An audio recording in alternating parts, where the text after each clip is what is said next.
গাড়ি থামান। আয়াতের তীক্ষ্ণ চিৎকার আরবানের কানে পৌঁছালেও সে কোনো প্রতিক্রিয়া দেখাল না।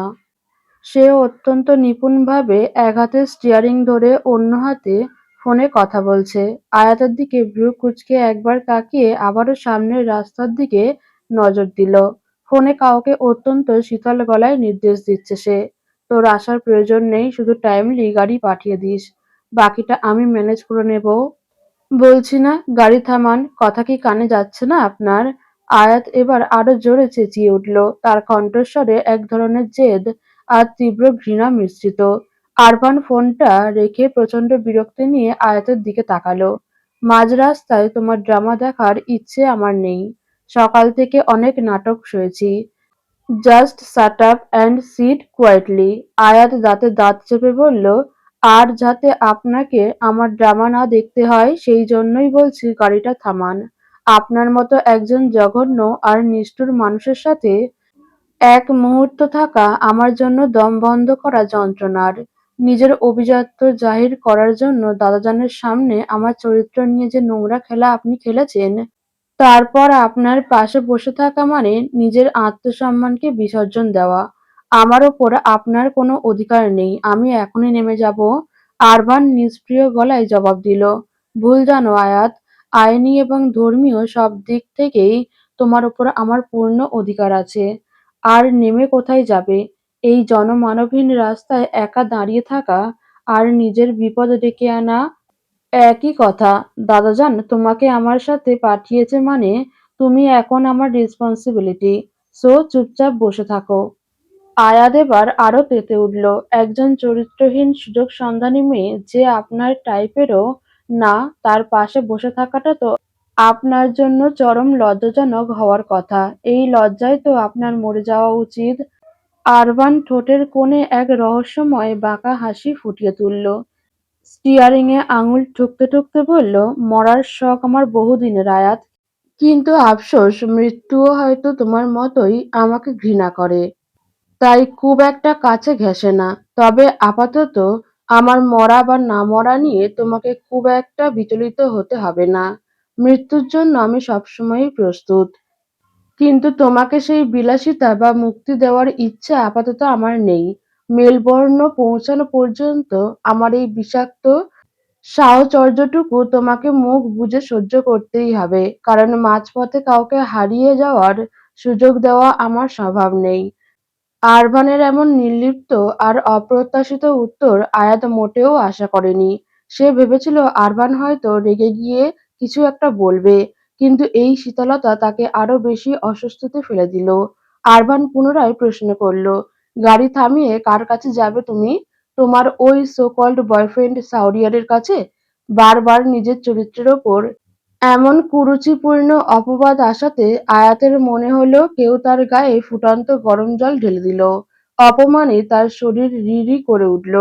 সে রাগে কাঁপতে কাঁপতে বলল, আপনার চিন্তাভাবনা এতই নোংরা যে আপনার সাথে তর্ক করাও রুচির পরিপন্থী। আপনার অভিজাত্যের আড়ালে যে এত কুৎসিত একটা মন লুকিয়ে আছে সেটা জানলে আমি কাল আপনাকে মরতে দেখলেও এগিয়ে যেতাম না। পানিতে ডুবে কিংবা জ্বরে মরে গেলেও না। হ্যাঁ, শাওরিয়ার ভাইয়ার কাছেই যাচ্ছি। সে আর যাই হোক আপনার মতো দুমুখো সাপ নয়। আয়াতের মুখে শাওরিয়ারের প্রশংসা শুনে আরভান এবার সজোরে ব্রেক কষল। টায়ারের তীব্র ঘর্ষণে রাস্তা কেঁপে উঠল। আকস্মিক গাড়িটা থেমে যাওয়ায় আয়াত নিজেকে সামলাতে না পেরে সামনের দিকে ঝুঁকে পড়ে এবং ড্যাশবোর্ডের কোণায় সজোরে মাথা ঠোকায়। যন্ত্রণায় তার কপাল কুঁচকে যায়। হাত দিয়ে কপাল চেপে ধরে সে ব্যথায় কুঁকড়ে উঠল। আরবান অত্যন্ত রুক্ষ গলায় তার দিকে তাকিয়ে বলল, হোয়াট? কি বললে তুমি? জাস্ট আর একবার বলো তো। আয়াত কপালের যন্ত্রণা আর আরবানের কথা কোনোটাই পাত্তা দিল না। সে কোনো কথা না বাড়িয়ে গাড়ি থেকে নেমে পেছনের ট্যাঙ্ক থেকে নিজের ট্রলিটা নামিয়ে টেনে রাস্তায় রাখা শুরু করলো। আরভানের পৌরুষে এবার বেশ আঘাত লাগলো।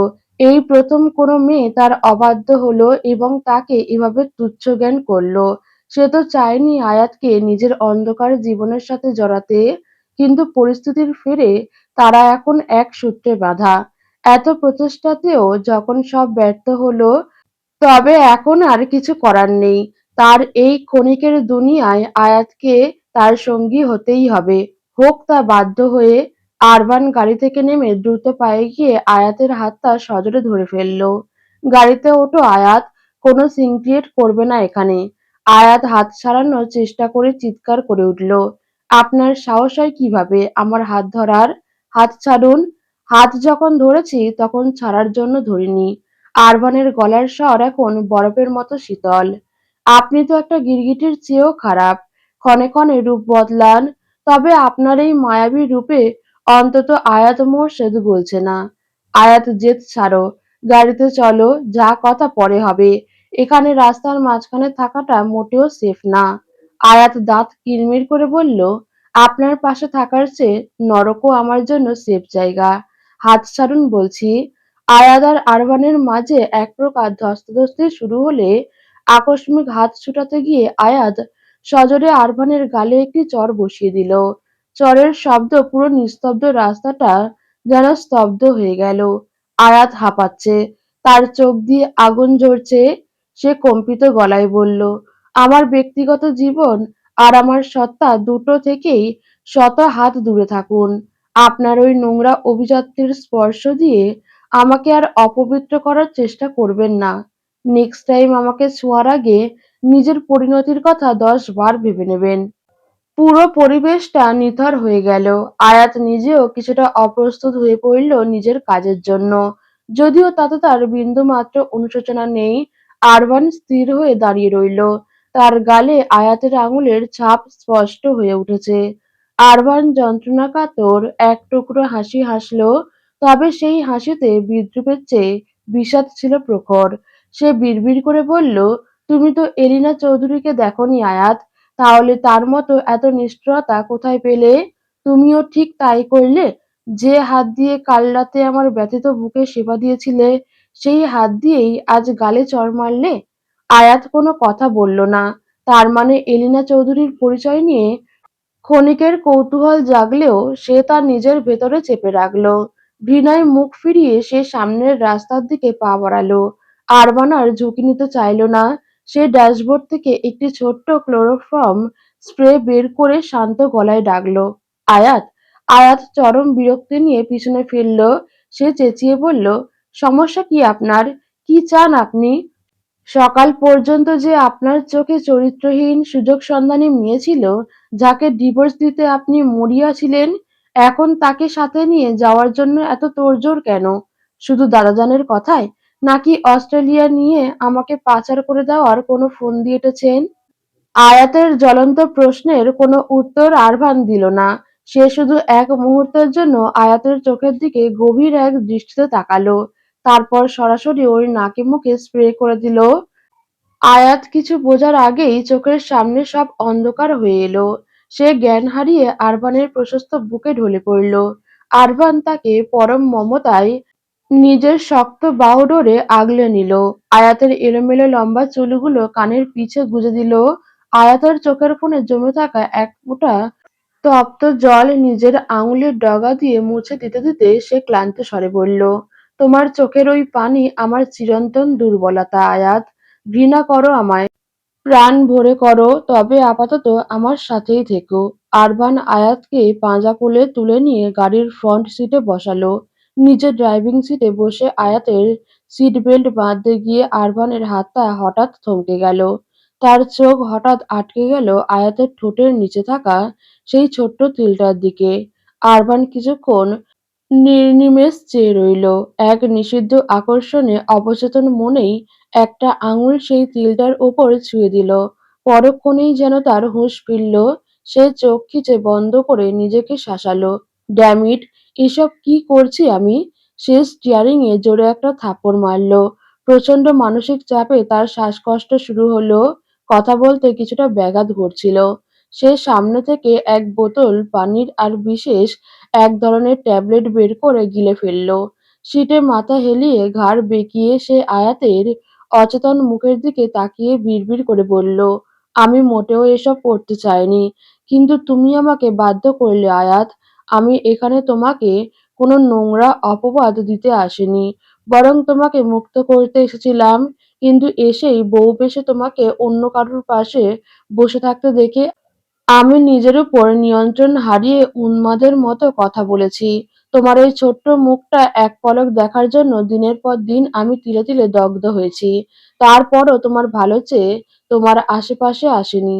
তুমি যখন জানতে পারবে আমি কেন তোমাকে ছাড়তে চেয়েছিলাম, তখন তুমি আমার বিষাক্ত জীবন সম্পর্কে সবটুকু জানবে। তখন তুমি আমায় অপরাধী বানাতে পারবে না। কারণ দোষী আসলে তুমি নিজেই। তুমিই এসে আমার জ্বলন্ত বুকে হাত রেখে আমার সুন্দর রূপের আড়ালে লুকিয়ে থাকা বিষাক্ত অতীতকে মায়া দিয়ে জাগিয়ে তুলেছ। আমার বুকের আগুন তুমি এক নিমিষে থামিয়ে দিয়েছ। এর জন্য শুধু তুমিই দায়ী আয়াত। তুমি আবারও আমার অবসেশন হতে শুরু করেছ। ভয়ংকর রকমের। আরমান কিছুক্ষণ চোখ বন্ধ করে নিজেকে সামলালো।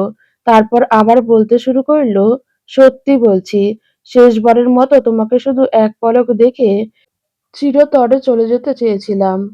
কিন্তু এলিনা চৌধুরীর পর তুমিই প্রথম যে আমার বুকের স্পন্দন অনুভব করেছ। আমার অসুস্থতায় সেবা করেছ। আমার জীবনে প্রথমবার কারো চোখে নিজের জন্য মায়া আর দয়া দেখেছি। তোমাকে একটা সুন্দর জীবন দিতে আমি সর্বোচ্চ চেষ্টা করেছি। কিন্তু ভাগ্য যখন তোমাকে আমি নামক এই জীবন্ত নরকের সাথে বেঁধে রেখেছে, তবে আমি মরে যাওয়ার আগে পর্যন্ত তুমি আমার সাথেই থাকতে বাধ্য। আরমান কিছুক্ষণ চোখ বন্ধ করে নিজেকে শান্ত করার চেষ্টা করলো। তারপর গাড়ি স্টার্ট দিয়ে এয়ারপোর্টের দিকে ঝড়ের গতিতে ছুটল। তার মনের ভেতর এখন হাজারো ঝড়, কিন্তু বাইরে সে বরফের মতো শীতল। অন্যদিকে চৌধুরী বাড়িতে তখন রণক্ষেত্র। জেসিকা সারা বাড়ি মাথায় তুলেছে। অতিরিক্ত স্লিপিং পিল খাওয়ার কারণে সকালে ঘটে যাওয়া নাটকীয় ঘটনাগুলো তার আয়ত্তের বাইরে ছিল। জ্ঞান ফেরার পর যখন সে শুনল আরমান তাকে না জানিয়েই চলে গেছে, তাও আবার ওই গ্রাম্য মেয়েটাকে সাথে নিয়ে, তখন জেসিকা এটা কোনোভাবেই মেনে নিতে পারল না। নাজমা বেগম জেসিকার পাশে এসে বসলেন। মুখে মায়া দেখালেও তার চোখে ছিল ধূর্ত শিকারীর চাউনি। তিনি ফিসফিস করে বললেন, আহা সোনা, কেঁদো না। পুরুষ মানুষ তো একটু আধটু পথ হারায়। ওর দাদাজান জোর করে ওই মেয়েকে ওর কাঁধে ঝুলিয়ে দিয়েছে। রূপ দেখিয়ে হলেও ওই মেয়ের ওপর আরমানের মন বেশি দিন টিকবে না। 2 দিন পরে ঠিকই ছুঁড়ে ফেলে দেবে। কোথায় তোমার এই ঝলমলে রূপ আর আধুনিকতা? আর কোথায় ওই আপদ? ও তো স্রেফ দাদাজানের জেদ। জেসিকা রাগে গজগজ করে ফিসফিসিয়ে বলল, no, I will not let this happen. ওই মেয়েটা একটা gold digger, but Arvan did a big mistake. He is not my love, he is my affliction. Arvan, তুমি এটা ঠিক করলে না। আমি তোমাকে এত সহজে ছেড়ে দেব না। সে দ্রুত তার বাবা মিস্টার স্মিথকে ফোন করলো। ওপাশ থেকে মিস্টার স্মিথ ফোন ধরতেই জেসিকা কান্নায় ভেঙে পড়ল। ড্যাড, আরবান আমার সাথে চিট করেছে। শুধু আমাকে নয়, ও তোমাদেরকেও ধোঁকা দিয়েছে। ও আমাকে এখানে একা ফেলে ওই মেয়েটাকে নিয়ে অস্ট্রেলিয়া চলে গেছে। ও আমাকে অপমান করেছে ড্যাড। ও আমাকে এখানে আসার জন্য একটা গুটি হিসেবে ব্যবহার করেছে। ও আমার সাথে এমন অভিনয় করেছে যে আমি কিছুই বুঝতে পারিনি। যে ছেলে মেলবোর্নে আমাকে তার ত্রিসীমানায় ঘেঁষতে দিত না, সে এখানে এসে আমার হাত ধরে ঘুরছে। আমি ভেবেছিলাম গ্রাম্য বউকে দেখে হয়তো তার মন গলেছে, কিন্তু হি ইউজ মি। ওদিন পার্টিতে একটা হাগের জন্য সে আমাকে সবার সামনে চড় মেরে অপমান করেছিল। আজ সে আমাকে এক অপরিচিত দেশে সবার সামনে লজ্জিত করে চলে গেল। আমি ওকে ছাড়বো না। প্রয়োজনে ওকে শেষ করে ফেলবো। এমনকি আরশাদ আঙ্কেলকেও ধোঁকা দিয়েছে। ও আয়াতকে ডিভোর্স দেয়নি ড্যাড। মিস্টার স্মিথ রাগে ফোনটা কেটে দিলেন। তার সামনেই সোফায় গম্ভীর মুখে বসে আছেন আরফানের বাবা আরশাদ চৌধুরী। মিস্টার স্মিথ ক্রূর হাসিতে বললেন, এখন কি বলবে আরশাদ? তুমি বলেছিলে এবার নাকি তোমার ছেলে তোমার কথা রাখবে। সে তো এবারও তোমার অবাধ্য হলো। সে আমার মেয়েকে একা ফেলে ওই মেয়েটাকে নিয়ে ফিরছে। তোমার ছেলে আমার মেয়ের সাথে যা করেছে, তাতে কিন্তু ওর জীবনের উপর আমি চরম প্রেসার ক্রিয়েট করতে পারি। আমার ক্ষমতার কথা তো তুমি জানো। এর ফলে আমাদের কয়েক মিলিয়ন ডলারের বিজনেস ডিলটাও ক্যান্সেল হতে পারে। আরশাদ চৌধুরী শক্ত হয়ে বসে রইলেন। তিনি দাঁতে দাঁত চেপে বললেন, আমি এটা হতে দেব না স্মিথ। ওই মেয়েকে ডিভোর্স ওকে দিতেই হবে। আপনি চিন্তা করবেন না, আমার ছেলের বউ একমাত্র জেসিকাই হবে। আমাদের বিজনেস পার্টনারশিপ টিকিয়ে রাখতে হলে এই সম্পর্ক মজবুত করা আমার প্রয়োজন। আমি আরভানের সাথে কথা বলছি, ওকে আমি বাধ্য করব। স্মিথ কুটিল হাসিতে বললেন, একটা শরীরে একই বিষ বারবার প্রয়োগ করলে তা সহনীয় হয়ে যায়। তাই বিষের ডোজ বাড়াও আরশাদ। একই ব্ল্যাকমেল আর কত করবে? এবার ঘুঁটি পাল্টাও। চৌধুরী বাড়িতে শাওরিয়ার তখন নিজের ঘর লণ্ডভণ্ড করছে। সে উন্মাদ হয়ে চিৎকার করছে। তার বাবা আনোয়ার চৌধুরী তাকে আগলে রাখার চেষ্টা করেছেন। তাদের সামনে একজন মধ্যবয়স্ক পাসপোর্ট অফিসের কর্মচারী ভয়ে কাঁপছে। শাওরিয়ার চিৎকার করে বলল, তুমি জানো ওর জন্য আজ আমি আরফানের কাছে কতটা ছোট হয়েছি? যে আয়াতকে আমি ছোটবেলা থেকে আগলে রেখেছি, নিজের জানের চেয়েও বেশি ভালোবেসেছি, সব করলাম আমি, আর শেষমেশ লাভের গুড় খেয়ে গেল ওই আরভান। এটা হতে পারে না বাবা, লোকটি কাঁপতে কাঁপতে বলল। আমি কিছু জানি না শাহরিয়ার সাহেব। কিছুদিন আগে আফজাল চৌধুরী সাহেব নিজে এসে আয়াতের পাসপোর্ট ভিসা সব রেডি করার নির্দেশ দিয়েছিলেন। আমি শুধু দায়িত্ব পালন করেছি। আনোয়ার চৌধুরী ছেলেকে শান্ত করতে চাইলেন। শান্ত হ শাহরিয়ার, যা হওয়ার হয়ে গেছে। কিন্তু শাহরিয়ারের চোখ দিয়ে তখন উন্মাদনার আগুন বেরোচ্ছে। কিছুই শেষ হয়নি বাবা। আমার রানীকে আমার সামনে থেকে কেউ নিয়ে যাবে আর আমি চেয়ে চেয়ে দেখব? অসম্ভব। আমি ওকে ফিরিয়ে আনবই। তুমি আমার অস্ট্রেলিয়া যাওয়ার সব ব্যবস্থা করো। কেউ না থাকলেও বড় চাচা যান ঠিকই আমার পাশে থাকবেন। তিনি নিজের হাতে আয়াতকে আমার কাছে তুলে দিবেন। আমার রানী শুধু আমার। এর ভাগ আমি কাউকে দেব না। সে ওর স্বামী হলেও না, যে কোনো মূল্যে আমি ওকে ফেরত আনবই। আয়াতের আচ্ছন্ন ঘুমটা যখন ভাঙল, তখন মাথার ভেতরটা প্রচণ্ড ঝিমঝিম করছিল। ক্লোরোফর্মের প্রভাবে দীর্ঘ সময় গভীর ঘুমে আচ্ছন্ন থাকার পর সে যখন পিটপিট করে চোখ মেলল, তখন চারপাশের দৃশ্য দেখে তার শরীর পাথরের মতো শক্ত হয়ে গেল। এই ঘরটা তো তার চেনা নড়বড়ে চৌধুরী বাড়ির সেই সেকেলের ঘর নয়। তবে কি সে কোনো রকম দুঃস্বপ্ন দেখছে? সে এখন কোথায়? কার ঘরে শুয়ে আছে? রুমটা অত্যন্ত আলিশান ও আধুনিক। শুয়ে আছে মেঘের মতো নরম এক বিশাল বিছানায়। সিলিং থেকে ঝুলছে কারুকার্যময় ঝাড় লণ্ঠন, যার আলোয় ঘরের অভিজাত্য ঠিকরে পড়ছে। মেঝের ওপর বিছানো দামি পার্সিয়ান কার্পেট ঘরটিকে এক অদ্ভুত রাজকীয় রূপ দিয়েছে। ভয়ে আয়াতের গলা শুকিয়ে কাঠ হয়ে গেল।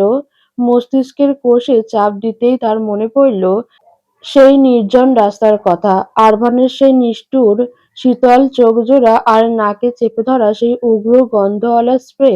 আতঙ্কে আয়াতের বুক ধকধক করতে শুরু করলো। এই লোক তাকে কোথায় নিয়ে এসেছে? সে আরভানকে যতই খারাপ ভেবেছিল, এই লোক তার চেয়েও শতগুণে বেশি ভয়ঙ্কর। পরক্ষণেই এক বীভৎস আশঙ্কায় শিউরে উঠল সে। তার সাথে কোনো খারাপ কিছু হয়নি তো? সে কি তাকে কোনো পাচারকারীদের দলের হাতে তুলে দিল? ছোটবেলায় শুনেছিল বাঙালি মেয়েদের অপহরণ করে বিদেশে পাচার করা হয়। তাকেও কি তবে বিক্রি করে দেওয়া হলো? আয়াত তড়িঘড়ি করে নিজের পোশাক পরীক্ষা করল। না, সব ঠিক আছে। সে টলতে টলতে বিছানা থেকে নামল। শরীরটা বড্ড দুর্বল লাগছে, যেন প্রতিটা অঙ্গ অবশ হয়ে আসতে চাইছে। ভয়ে ভয়ে রুম থেকে বের হয়ে সে করিডোরে আসলো। বাড়িটা ডুপ্লেক্স এবং অত্যন্ত আধুনিক স্থাপত্য শৈলীতে তৈরি। চারধারে এক অদ্ভুত নিস্তব্ধতা বিরাজ করছে, যা ঘরের অভিজাত্যকে আরো রহস্যময় করে তুলেছে। আয়াত ধীর পায়ে সামনে এগোতে থাকলো। করিডোরে এসে লক্ষ্য করলো দোতলায় এই বিশাল জায়গায় মাত্র দুটো রুম, একদম দুই প্রান্তে, মাঝখানে একটা চওড়া সিঁড়ি। সে দুরু বুকে সিঁড়ি বেয়ে নিচে নামল। ড্রয়িং রুমের দৃশ্য দেখে আয়াতের চোখ যেন কোটর থেকে বেরিয়ে আসার উপক্রম হলো। সামনে বিশাল এক এলইডি স্ক্রিন জুড়ে চলছে তীব্র গতির কোনো এক ফাইটিং গেম। ঠিক তার সামনে আরামদায়ক সোফায় আয়েশ করে বসে আছে আরভান। শীত তাপ নিয়ন্ত্রিত ঘরের কৃত্রিম বাতাসে তার সিল্কি চুলগুলো কপালের ওপর এলোমেলো হয়ে নাচছে। পরনে সাধারণ সাদা টি-শার্ট, যার নিচ দিয়ে তার সুগঠিত পেশিবহুল বুক আর বাহুর গঠন স্পষ্টভাবে ফুটে উঠেছে। কোয়ার্টার প্যান্টে আবৃত দীর্ঘ লোমশ পা দুটো সে নির্লিপ্ত ভঙ্গিতে সামনের টেবিলের ওপর তুলে রেখেছে। স্ক্রিন থেকে ছড়িয়ে পড়া নীলচে আলো তার তীক্ষ্ণ মুখাবয়বে এক অদ্ভুত মায়া তৈরি করেছে।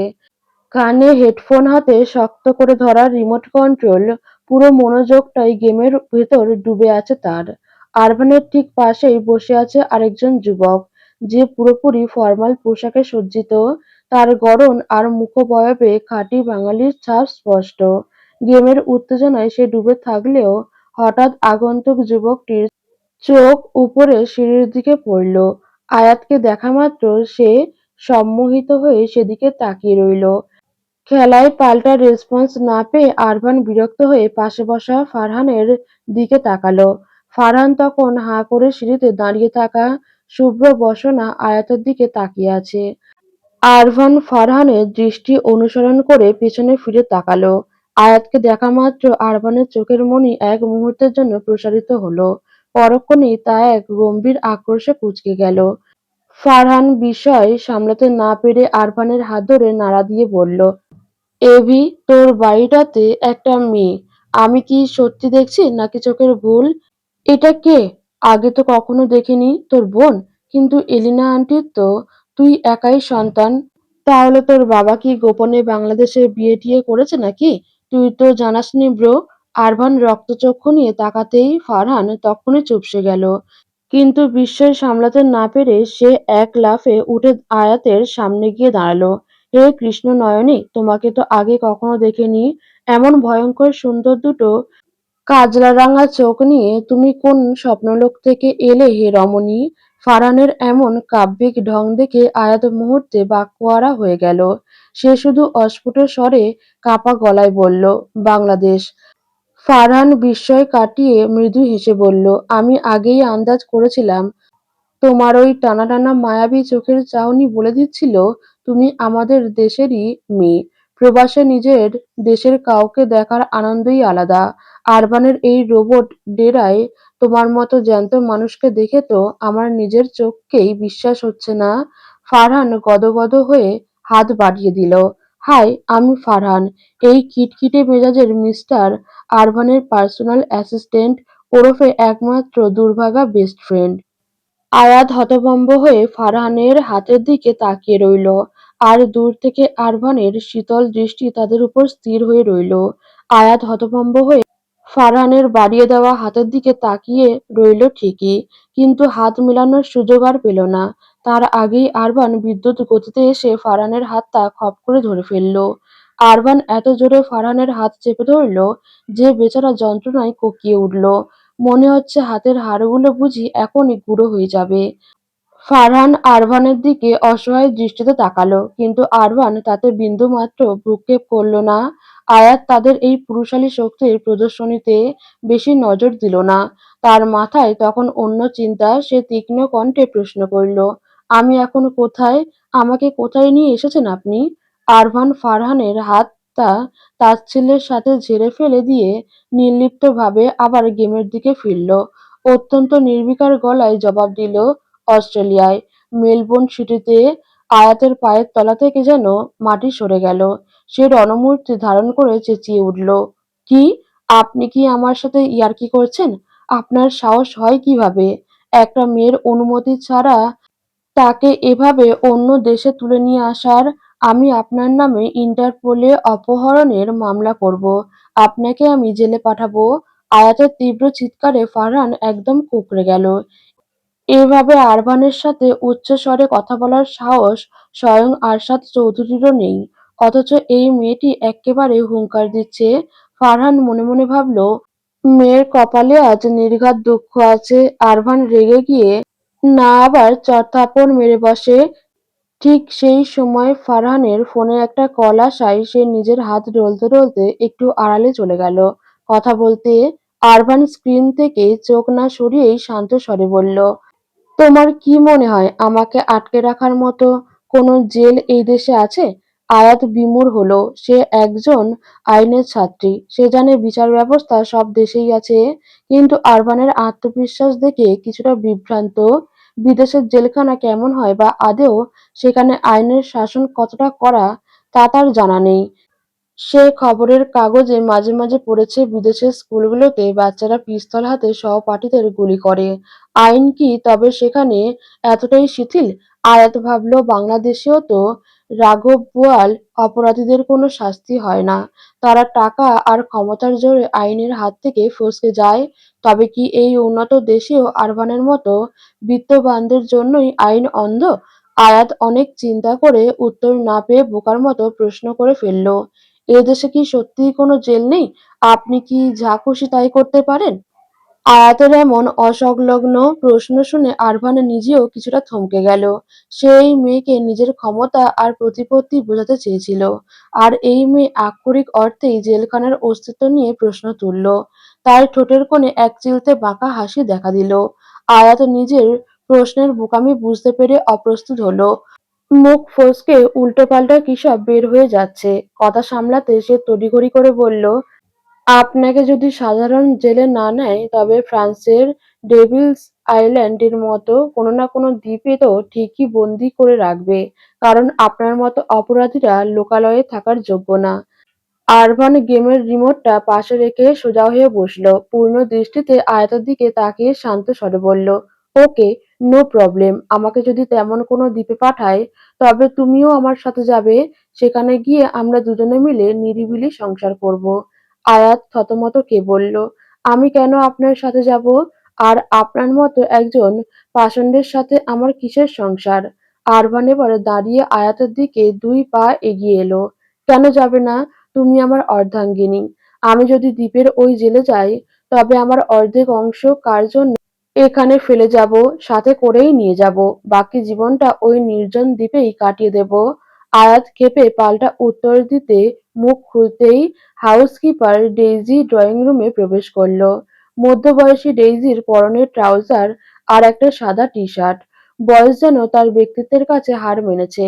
সে আয়াতকে দেখে মিষ্টি হেসে বলল, hello ma'am, do you want something to eat? Farhan ফোনের কথা শেষ করে এসে সেখানে দাঁড়ালো। আরভান ঝট করে ডেইজির দিকে ফিরে চোখ ছোট করে বলল, daisy, she is not your ma'am, her name is আয়াত। আজ থেকে ও তোমার অ্যাসিস্ট্যান্ট। ওকে নিয়ে যাও এবং বাড়ির কাজগুলো বুঝিয়ে দাও। আয়াতের আত্মসম্মানে এবার সজোরে আঘাত লাগল। সে তীব্র প্রতিবাদ জানিয়ে বলল, আপনার বাড়ির কাজ করব মানে? আপনি কি আমাকে দাদাজানের বাড়ি থেকে তুলে এনেছেন আপনার বাড়ির দাসী বানানোর জন্য? আমি কোনো কাজের মেয়ে নই যে আপনার এই বিলাসবহুল খাঁচা পরিষ্কার করব। আমি আপনার এখানে এক মুহূর্ত থাকবো না। আমি এখনই চলে যাচ্ছি। আয়াত ঝড়ের বেগে প্রধান দরজার কাছে ছুটে গিয়ে হ্যান্ডেল ধরে প্রবল টানাটানি করেও তা খুলতে পারল না। সে উন্মাদের মতো ধাক্কা দিচ্ছে আর চিৎকার করছে, দরজা খুলছে না কেন? দরজা খুলুন বলছি। পাসওয়ার্ড লকের ওপর আয়াতের এলোমেলো চাপাচাপি দেখে ফারহান আতঙ্কিত হয়ে চিৎকার করে উঠল, আরে আরে করছো কি? 3 বার ভুল পাসওয়ার্ড দিলেই স্মার্ট ডোর সিকিউরিটি লকে চলে যায়। তখন আর সঙ্গে সঙ্গে খুলবে না, অ্যালার্ম বাজবে, সিস্টেম হ্যাং হবে। বাইরে থেকে ম্যানুয়াল রিসেট না করা পর্যন্ত আমরা এখানে আটকে থাকবো। আয়াত নিজের সর্বশক্তি দিয়ে চেষ্টা করেও যখন ব্যর্থ হলো তখন সে অসহায় চোখে আরবানের দিকে তাকালো। আরবান তখন তার ব্যর্থতা উপভোগ করছে। সে গেমের রিমোটটা পাশে রেখে আয়েশি ভঙ্গিতে সোফায় গা এলিয়ে দিল। এক হাত মাথার নিচে ভাঁজ করে আয়াতের দিকে তাকিয়ে বিদ্রূপের সুরে বলল, 12 বছর ধরে স্বামী সেবার নামে শুধু প্রহরী গুনেছ আয়াত, কোনো কাজ তো করনি। আমার উপার্জিত টাকায় বিনা পরিশ্রমে আয়েশ করা যাবে না। নিজের খরচ নিজেকেই চালাতে হবে। তাই আপাতত বাড়ির কাজ দিয়ে শুরু করো। এরপর যোগ্যতা অনুযায়ী অফিসিয়াল কাজও আসতে পারে। পড়াশোনার খরচ থেকে শুরু করে নিজের হাত খরচ সবই তোমাকে কষ্ট করে উপার্জন করে নিতে হবে। আয়াত অপমানে লাল হয়ে বলল, আপনার এক পয়সাও আমার চাই না। আমি আপনার বাড়িতে বন্দী হয়ে থাকতে আসিনি। আমাকে আমার দেশে পাঠিয়ে দিন। আমি সেখানে পড়াশোনা করে নিজের ব্যবস্থা নিজেই করে নিতে পারবো। আপনার এই দয়ার দান বা কাজের অফার কোনোটাই আমার প্রয়োজন নেই। আরভান শান্ত গলায় বলল, তুমি একটু বেশিই কথা বলো আয়াত। তবে অবাধ্যতার মতো মুখ কিভাবে বন্ধ করতে হয় I know that very well. আরভানের এমন সূক্ষ্ম হুমকিতে কেন যেন আয়াতের বুকের ভেতরটা একটু কেঁপে উঠল। তবে সে সেটা বুঝতে না দিয়ে নিজের জেদের বজায় রাখার চেষ্টা করল। শক্ত গলায় বলল, কি করবেন আপনি?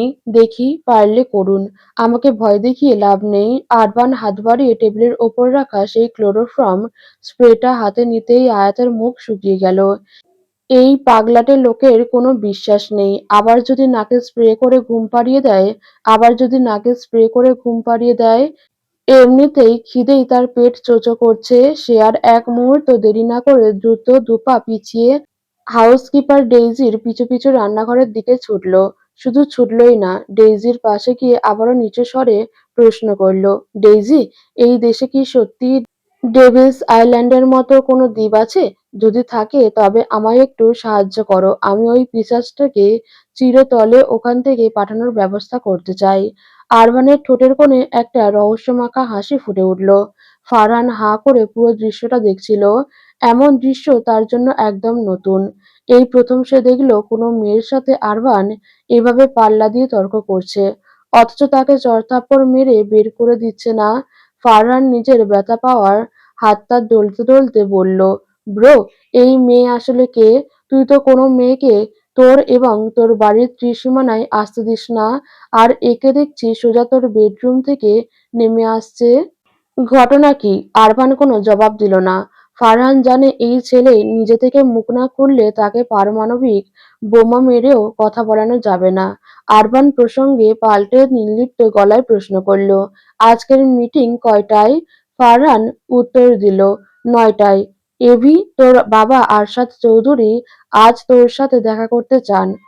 খবর পাঠিয়েছেন, খুব জরুরি কোনো আলাপ আছে। আরভান খুব ভালো করেই জানে সেই জরুরি আলাপের বিষয়বস্তুটা কি। সপাটে জবাব দিল, ক্যান্সেল করে দে, আমার সময় হবে না বলে দিস। ফারহান এবার আর চুপ থাকতে পারল না। সে আরভানের দিকে এক পা এগিয়ে এসে কিছুটা ব্যথিত গলায় বলল, মাঝে মাঝে ভাবি রক্তের সম্পর্ক কি সত্যিই এতটা ফিকে হতে পারে? তোকে না দেখলে বিশ্বাস করতাম না যে কোনো বাবা নিজের স্বার্থের জন্য সন্তানের জীবনের প্রতিটা মুহূর্তকে এভাবে বিষিয়ে দিতে পারে। পৃথিবীতে তুই বোধহয় সেই বিরল সন্তান যে নিজের শিকড়কে ঘৃণা করে টিকে থাকার শক্তি পায়।